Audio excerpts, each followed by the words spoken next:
Heartbeat episode number 2. Reena வந்து கண்ணை மூடி டோன்ட் வரி ரீனா நேற்று மோசமாக போயிடுச்சு, இன்றைக்கி நல்ல பேர் வாங்குறோம் அதே மேம் கிட்ட அப்படின்னு கண்ணை திறந்து பார்க்குறாங்க. அப்போ ஒரு விசில் சத்தம் கேட்குது. யாருன்னு அப்படின்னு திரும்பி பார்த்தா நம்ம அர்ஜுன். அவங்கள பார்த்தோன்னே அவங்களுக்கு செம்ம டென்ஷன் ஆகிட்டு, நீயா என் காசை கொடு, சீக்கிரம் கொடு, ஏன் என் காசை எடுத்துகிட்டு போகிறோன்னு அறிவில்லையா அப்படின்னு கேட்டாங்க. சாரி சின்ன ப்ராப்ளம் அதான் எடுத்துட்டேன் அப்படின்னு சொல்லிட்டு அர்ஜுனும் மண்ணை கொடுக்குறாங்க.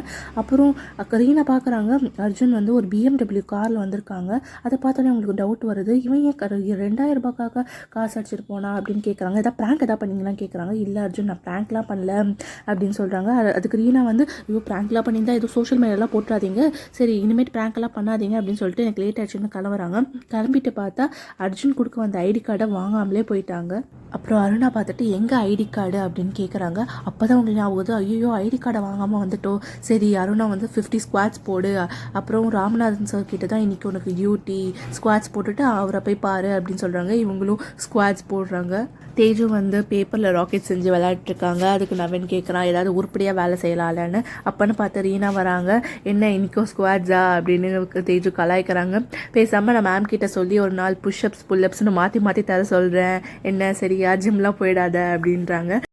தேஜு கேட்குறாங்க யார் அந்த பையன் அப்படின்னு. அவங்ககிட்ட தான் ஐடி கார்டு இருக்குது, அது ஒரு பெரிய கதை, அப்புறமா சொல்கிறேன் அப்படின்னு சொல்கிறாங்க. கரெக்டாக அப்போ தான் ராக்கி வந்து நம்மளுக்கு ராமநாதன் சார் கிட்ட தான் டியூட்டி, வா போகலாம் அப்படின்னு கூட்டிகிட்டு போகிறாங்க.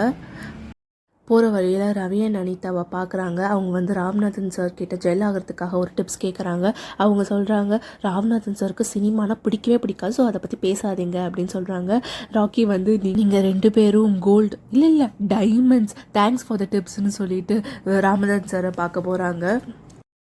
டாக்டர் ராமநாதன் உங்கள் பேர் என்ன அப்படின்னு கேட்குறாங்க. ரீனா அப்படின்னு சொல்கிறாங்க. உடனே எக்ஸைட் ஆகிட்டு மின்னலை படத்தில் ஹீரோயின் பேர் கூட ரீனா தான் தெரியுமா அப்படின்னு கேட்குறாங்க. அதுக்கு ரீனா வந்து மின்னலைன்னு ஒரு படம் வந்திருக்கா சார் அப்படின்னு கேட்குறாங்க. மாதவன் கௌதம் வாசுதேவன் தான் வந்து டைரக்ட் பண்ணியிருக்காங்கம்மா தெரியாதா அப்படின்னு கேட்குறாங்க. ஏதாவது மலையாள படமா சார் அப்படின்னு கேட்குறாங்க. இப்போ உனக்கு தெரியாதா அப்படின்னு டாக்டர் கேட்குறாங்க. அதுக்கு ரீனா வந்து நான் படிப்புன்னு இருந்ததுனால நான் படமே பார்த்ததில்ல சார் அப்படின்னு சொல்கிறாங்க. அது உடனே ராக்கியை பார்க்குறாங்க. ராமநாதன் சார் வந்து ராக்கியை பார்க்குறாங்க. அப்போ வந்து ராக்கி சொல்கிறாங்க, நான் தேட்டர் இருந்தால் 4 தெருவு தள்ளி தான் சார் போவேன், ஏன்பா அப்படின்னு கேட்குறாங்க. ஏன்னா நான் டாக்டர் ஆகுது எதையும் தடுக்க முடியாது அப்படின்றாங்க. அப்புறம் பேர் என்ன அப்படின்னு கேட்குறாங்க. ராக்கி அப்படின்னு சொல்கிறாங்க. ஏன் உனக்கு இந்த பேர் வந்துச்சு அப்படின்னு கேட்குறாங்க. ஏன்னா நான் சின்ன வயசுலேருந்து நிறைய ராக் சாப்பிடுவேன் சார், அதனால ராக்கின்னு வச்சுட்டாங்க அப்படின்றாங்க. அப்போ நீ ராக் சாப்பிடுவியா ஸ்டோன் சாப்பிடுவியா அப்படின்னு சொல்லிட்டு கேட்குறாங்க.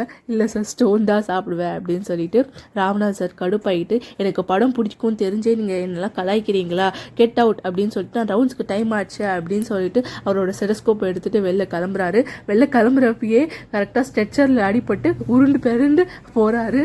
தேஜுவும் நவீனும் வந்து ரிப்போர்ட்ஸ் பார்த்துட்டு இருக்காங்க. தேஜு கேட்குறாங்க, என்னடா ஃபர்ஸ்ட் டேவே ரிப்போர்ட்ஸ்லாம் பார்க்க சொல்கிறாங்க, ஏதாவது கொஷின்ஸ் கேட்பாங்க அப்படின்னு டிஸ்கஸ் பண்ணிகிட்டு இருக்காங்க. இதை பார்த்த ரதி வந்து என்ன பண்ணுறீங்க அப்படின்னு கேட்குறாங்க.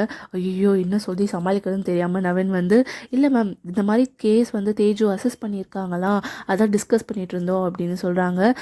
அப்போ தேஜு கேட்குறாங்க, உனக்கு சமாளிக்க தெரியலன்னா வாயை முட்டிட்டு கம்மின்னு இருக்க வேண்டியதானே, எதுக்கு இப்போ என்ன கோத்து விடுற அப்படின்னு கேட்குறாங்க. விடு மேம்க்கு இப்போ நம்ம என்ன பார்த்துட்ருக்கோன்னு கூட தெரியாது, அதுவும் கரெக்டு தான் அப்படின்னு சொல்லி பேசிகிட்டு இருக்காங்க. திரும்பி ரதி அவங்கள கூப்பிட்டுட்டு இன்னைக்கான ஒர்க்ஸை இன்னைக்கே பார்க்கணும், நாளைக்கு கேரி ஃபார்வர்ட் ஆகக்கூடாது, ஸோ அதனால டெய்லி என்னென்ன ஒர்க்ஸ் கொடுக்கணும் அன்றைக்கே கம்ப்ளீட் பண்ண பாருங்கள் அப்படின்னு சொல்லிட்டு எனக்கு ரவுண்ட்ஸ்க்கு டைம் ஆச்சு கிளம்புறேன் அப்படின்னு சொல்லிட்டு கிளம்புறாங்க.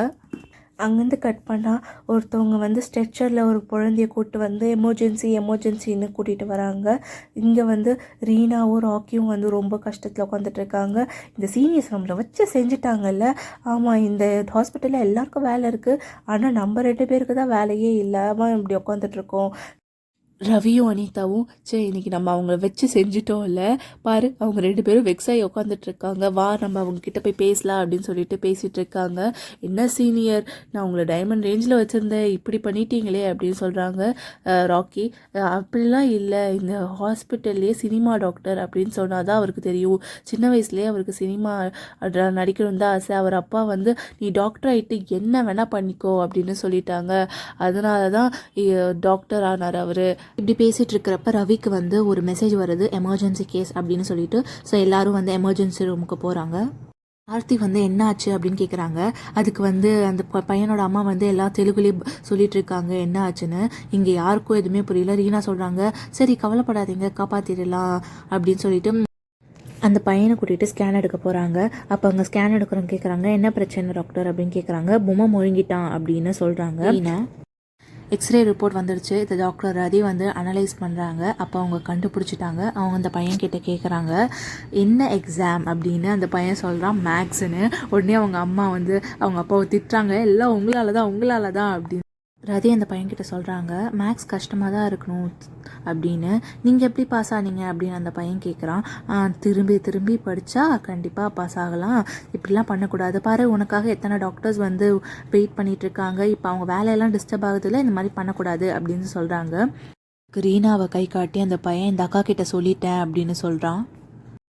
ரீனாக்கு ஒன்றுமே புரியல. இவன் எப்படா நம்மக்கிட்ட சொன்னான் அப்படின்னு யோசிச்சு பார்த்தா அவங்க வந்து பொம்மை அப்படின்னு சொல்லிட்டு ஸ்கேனருக்கு அண்ணா கிட்ட சொல்லியிருப்பாங்களே அதை சொல்கிறான். அப்புறம் ரதி வந்து முறைச்சி பார்த்துட்டு போயிட்டாங்க. இந்த கொடூர குரங்கு வர ஒரு வழி பண்ணணும் அப்படின்னு சொல்லிட்டு ரீனா போகிறாங்க.